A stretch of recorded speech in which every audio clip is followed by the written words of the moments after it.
नमस्ते डॉक्टर सुनीलम। हम आप लोगों ने एक मिल के पत्र लिखा है और उस पत्र को और लंबी उसमें हस्ताक्षर बढ़ाते जा रहे हैं।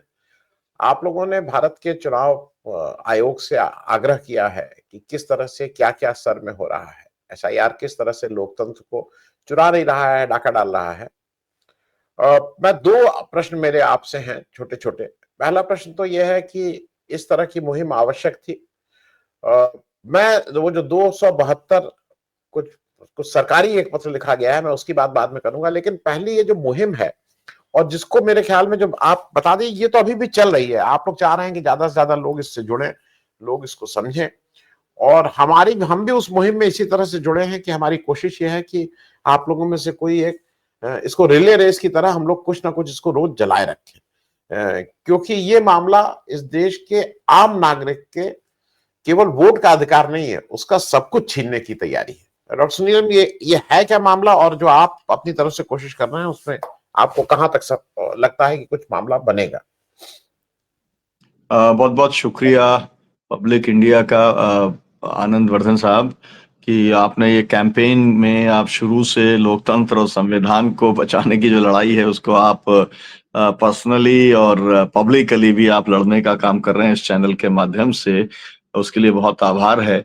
ये जो पत्र लिखा गया है 175 लोगों के द्वारा, उसमें मुख्य तौर पर जो हमारे उपराष्ट्रपति पद के जो उम्मीदवार थे, डॉक्टर सुदर्शन रेड्डी, जस्टिस सुदर्शन रेड्डी, उन वो भी हैं इसके अंदर, और तमाम सारे और भी जो जस्टिस शंकर हैं इसमें, देव सहायम जो आईएएस अधिकारी रहे वो भी रहे, डॉक्टर पराकला प्रभाकर जी जो कि फाइनेंस मिनिस्टर के पतिदेव के तौर पे जाने जाते हैं, फिर माधव देशपांडे जो टेक्नोक्रेट हैं, जो बताते हैं कि ईवीएम को कैसे मैनिपुलेट किया जा सकता है, फिर प्रकाश राज जैसे जो फिल्मकार हैं, या कुमार प्रशांत जैसे, या तुषार गांधी जैसे, योगेंद्र यादव जैसे, ये सब जो लोग, या शबनम हाजमी जैसे जो लोग हैं, सब लोग मिलकर के इस मुहिम को चला रहे हैं।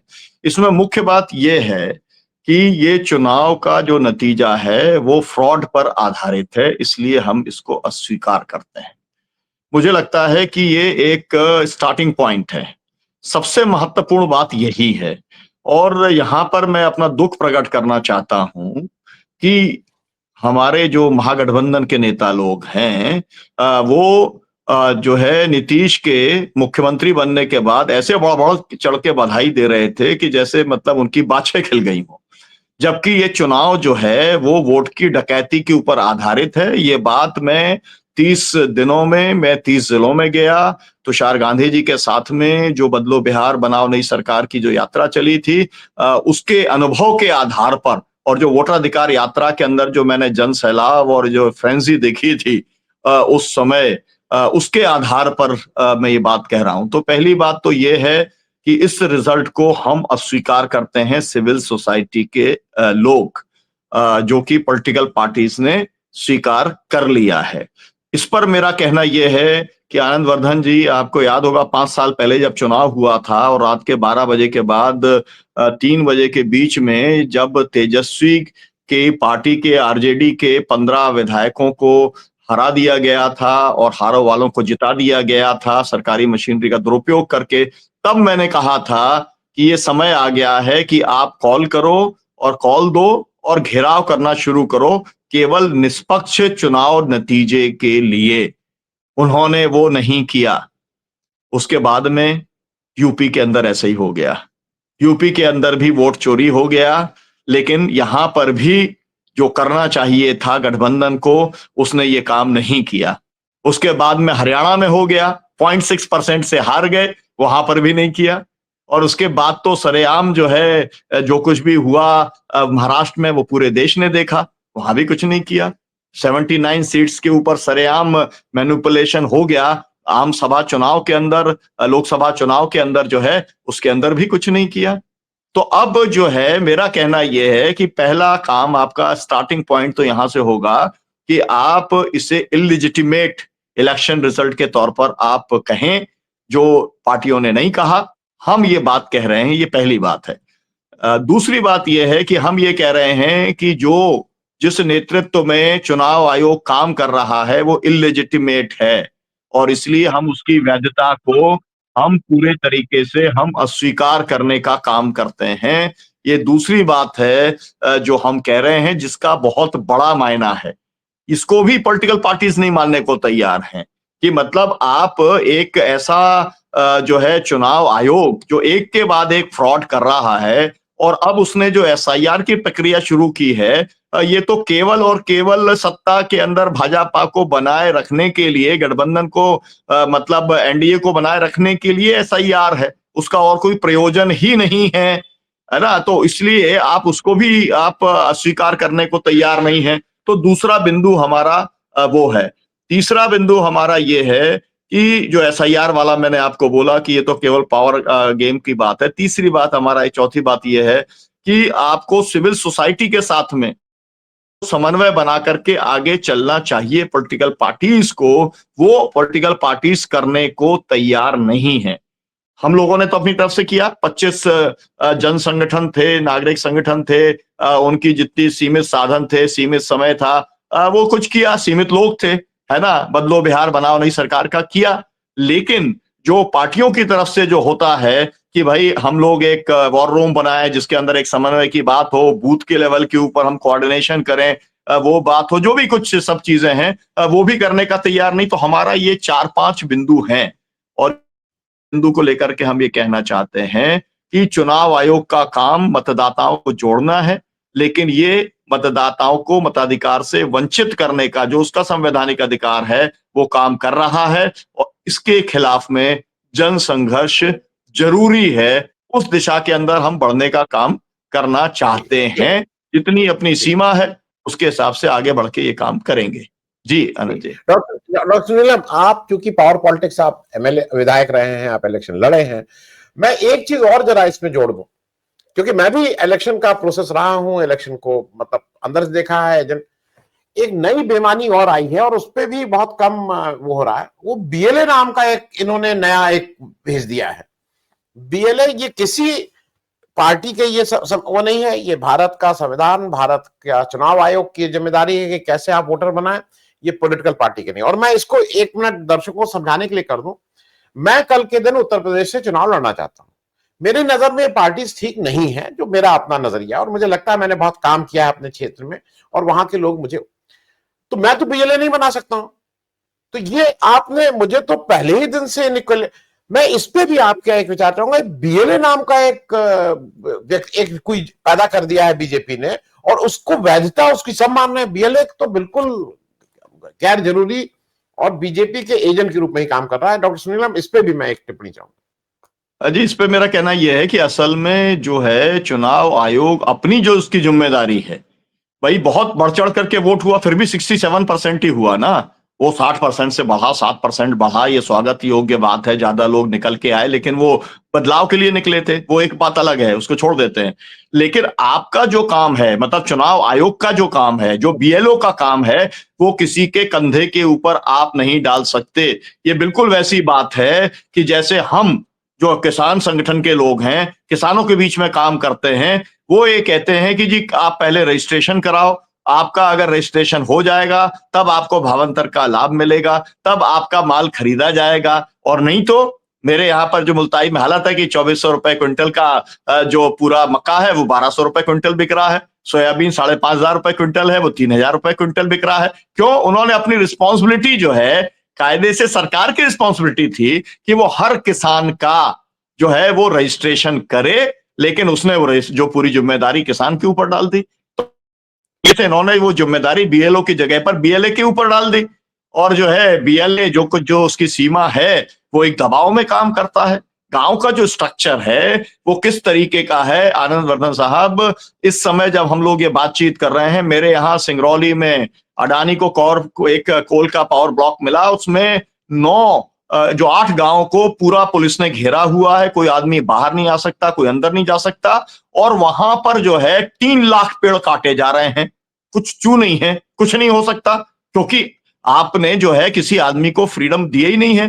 तो जो बीएलएस भी जो काम करते हैं, हमारे को एक गांव में एक फ्यूडल सिस्टम काम कर रहा है। गांव के अंदर एक ऐसा पूंजीवादी सिस्टम काम कर रहा है कि कुछ लोग जो है वो गांव को संचालित करने का काम करते हैं। ये बीएलए इतना ज्यादा दबाव में रहता है, मतलब जो सरकारी पार्टी है, जो विधायक है सरकारी, मतलब सत्ता के रूढ़ के साथ में जो उसका सांसद है, जो उसकी पूरी ब्यूरोक्रेसी है, उस पर इतना दबाव डाल देती है वो बीएलए के साथ। मतलब ये केवल ऐसा नहीं होता जो हम लोग पूरे देश के अंदर देख रहे हैं कि ये 4 एजेंसियां हैं, ये लेकर के निकले हुए हैं शिकार करने के लिए कि किसी की जो है वहां पर नीचे छोटे स्तर पे होता है तो वो अतिक्रमण नपवा देते हैं। वो आपका ये तय कर देते हैं कि आपकी हम ये जांच शुरू कर देंगे अगर आप पंच हो या सरपंच हो। वो आपको इतना छोटी जगह पर मारते हैं कि आदमी जो है वो इंडिपेंडेंटली काम नहीं कर पाता। तो जिस तरीके से राष्ट्रीय स्तर के ऊपर इंडिपेंडेंटली जो है एक निर्भयता पूर्वक या निष्पक्षता से, पारदर्शिता से काम करना बहुत कठिन हो गया है पब्लिक लाइफ में, उसी तरीके से गांव के स्तर पर है। तो बीएलए से आप क्या उम्मीद कर सकते हैं? वो इतने दबाव के अंदर है कि वो उसको हाँ में हाँ बीएलओ की मिलानी है। तो कुल मिला के आपने कह दिया कि साहब आपके तो बीएलए थे, है ना, और फिर उसमें हम क्या करें, है ना। उसने अगर अपना काम नहीं किया, और यही बात सुप्रीम कोर्ट कह देता है, सुप्रीम कोर्ट कहता है कि भाई जो है आपको तो दिया हुआ है जिम्मेदारी, तो आप बीएलए अपने बनाइए, आप बीएलए खड़ा करिए। आपने यही कहा कि जो लोग इंडिपेंडेंट चुनाव लड़ते हैं सीमित साधनों के साथ में, केवल अपने काम की दम पे जो लोग लड़ना चाहते हैं, उनको तो किसी भी किस्म का इसके अंदर स्कोप ही नहीं है। तो हम ये देख रहे हैं कि पूरा सिस्टम जैसे काम करता है, जैसे उन्होंने नोटा बना दिया था, है ना, कि नन ऑफ द अबव बना दिया। लेकिन मेरा ये अपना अनुभव है कि मैंने 4 बार इसकी कोशिश की है। जब जब मैं निकला नोटा का प्रचार करने के लिए, तब तब मुझको बाकायदा पुलिस ने रोक दिया। और जब मेरा वहां पर एक बहुत बढ़िया अधिकारी था हमारे यहाँ का, वो सीओ था, जब उसके साथ बात हुई तो उसने कहा डॉक्टर सुनीलम देखिए, चाहे सुप्रीम कोर्ट का कोई भी निर्देश हो और मशीन के अंदर कोई भी नोटा लग गया हो, अगर आप सिस्टम को डिस्टर्ब करेंगे तो पूरी आपका जो है चुनाव जेल में ही बीतेगा। और एक बार मेरे साथ ऐसा हो चुका है, पूरा का पूरा समय मैं जेल के अंदर ही रह गया, उन्होंने मेरे को डाल दिया जेल में। अब हो गया चुनाव के बाद में मैं निकला उसके अंदर। तो मेरा कहने का मतलब ये है कि ये पूरा का पूरा जो सिस्टम है, वो जिस तरीके से काम कर रहा है, उस सिस्टम के अंदर अब जो गुंजाइश है वो ये है कि सामूहिक तौर पर लोग निकलें सड़कों के ऊपर और कोई बदलाव करें।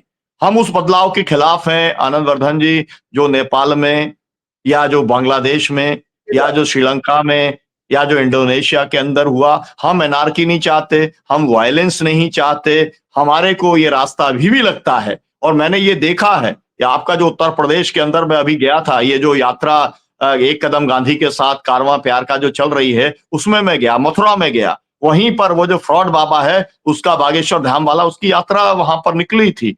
लेकिन मैंने ये देखा गांधी के प्रति लोगों का बहुत जबरदस्त एक लगाव है। लोग सुनना चाहते हैं, गांधी के विचार से लोग जुड़ना चाहते हैं, प्यार मोहब्बत की बात लोग करना चाहते हैं। नफरत और हिंसा के अंदर उनका जो है वो विश्वास नहीं है। ये आम लोगों की बात है। तो अब सिविल सोसाइटी के लोग जो कुछ कर सकते हैं वो करेंगे, लेकिन पॉलिटिकल पार्टीज के लीडर्स को सड़क पर उतरना पड़ेगा। नहीं तो एक के बाद एक, जैसे हरियाणा चला गया, जैसे महाराष्ट्र चला गया, जैसे बिहार चला गया, आने वाले 12 राज्यों में जहां चुनाव हो रहे हैं, जहां एसआईआर के माध्यम से उन्होंने ये अपनी गारंटी कर ली है कि वो वही चुनाव जीतेंगे, जिनको चाहेंगे उनके एडिशन करेंगे, जिनको चाहेंगे उनको डिलीट करने का काम करेंगे। तो लोकतंत्र बचने वाला नहीं है। आपके भी मित्र हैं, हमारे भी मित्र हैं, बी आर पाटिल, आपने देखा आनंद के अंदर क्या हुआ। 12,000 ईमेल बाकायदा भेजे गए, और ये भेजे गए कि भाई हम यहाँ पर आनंद में नहीं रहते, हमारा नाम डिलीट आप कर दो। बाकायदा प्रोविजन के तहत भेजे गए। अब उसके तहत उनका नाम जो है काट लिया गया। अब आप मेरे को बताइए, अगर वो पकड़ा नहीं जाता, अगर बाद में राहुल गांधी उसकी प्रेस कॉन्फ्रेंस नहीं करते, अगर जो है एसआईटी जो है कर्नाटक की सरकार नहीं बनाती, अगर उन लोगों को नहीं पकड़ती और ये पता नहीं चलता कि पर ईमेल 80 रुपया उन्होंने 12 कॉल सेंटर्स में देने का काम किया, और सब कुछ ऑर्गेनाइज करने का काम उनके सामने जो बीजेपी का जो कैंडिडेट था, जो लिकर माफिया था, उसने सब कुछ करने का काम किया, तो बात सामने नहीं आती।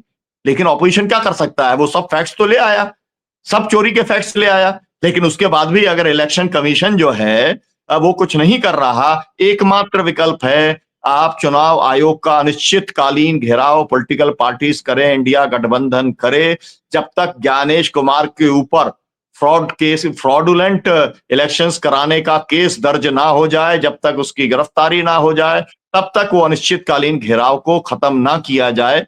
ऐसा हुआ है बांग्लादेश के अंदर, आपने देखा, उसको पकड़ के जो है अंदर किया गया, उसके ऊपर केस लगाए गए क्योंकि उसने इस तरीके का फर्जीवाड़ा किया था। ठीक है, उसने किया था, इनके पक्ष में किया था, जो है जो प्रधानमंत्री थी उनके पक्ष में किया था, किसी के भी पक्ष में हो, भाई आपके पास में जो संवैधानिक जिम्मेदारी है, उस जिम्मेदारी को चुनाव आयोग को पूरा करना चाहिए। कौन बैठे इससे फर्क हमें नहीं पड़ता, हमें फर्क जी पड़ता है पारदर्शी चुनाव होना चाहिए, निष्पक्ष होना चाहिए, जवाबदेही चुनाव आयोग की तय होनी चाहिए।